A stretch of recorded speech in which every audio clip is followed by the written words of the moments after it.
story.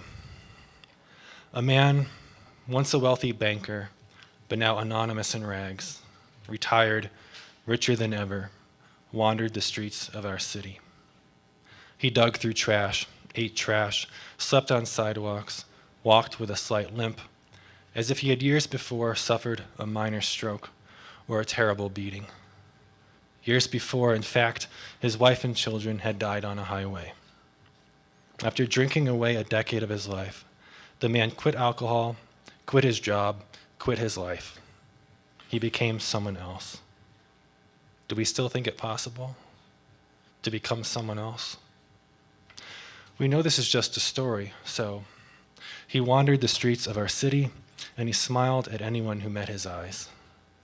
And to those who then returned his smile with their own, he would speak, "Excuse me, ma'am," or "Sir, just a moment." And he would fake limp with all his dignity. They could see this now, the ones who looked. And he would reach out a hand. Those who took it, very few, God save us all, would find he had pressed into their palms a $100 bill and was already walking away. Another story.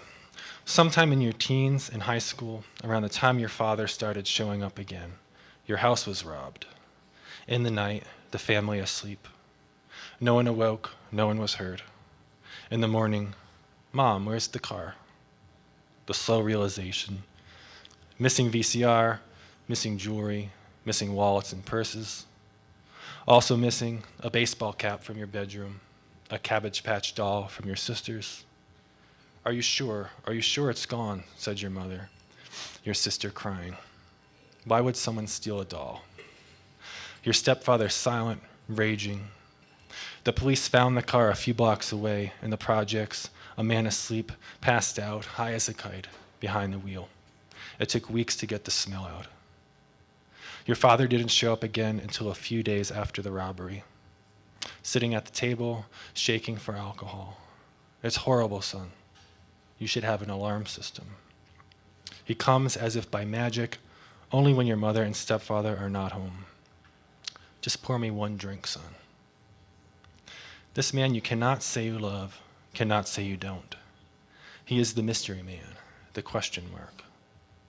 After a few weeks of his visits, always at night, the house empty, your sister asleep, he stopped showing up. The last visit, you knocked him to the ground. He limped to the door, faking it a little, maybe. It was impossible to know. And he said something deliciously cruel. But you have never been able to remember what it was. Your father at the table in jacket and tie. Have you ever seen him not in jacket and tie?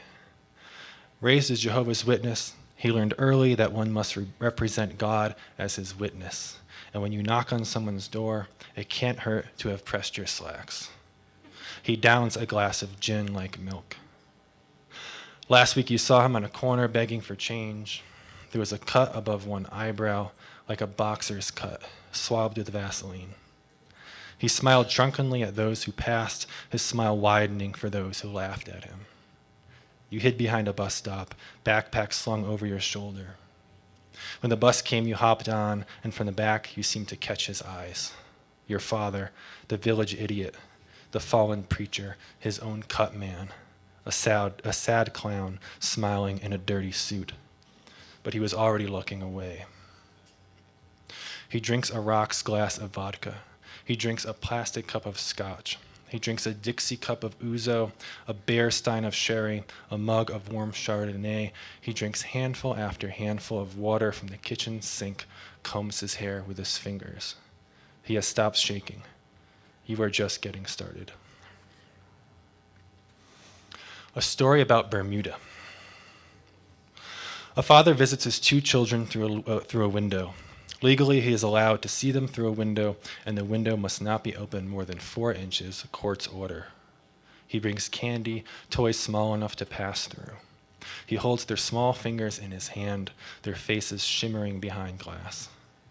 One day the mother is blow-drying her hair or running toward burned toast or yelling at a girlfriend or boss across the phone, and he convinces the boy, the smart one, the one who watches everything, to open the window wider.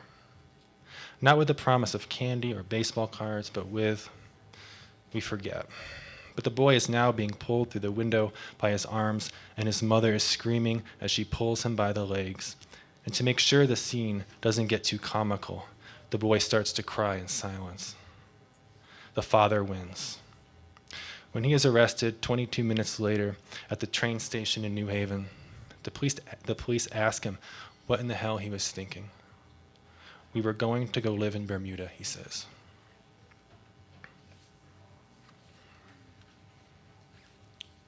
Just one more section.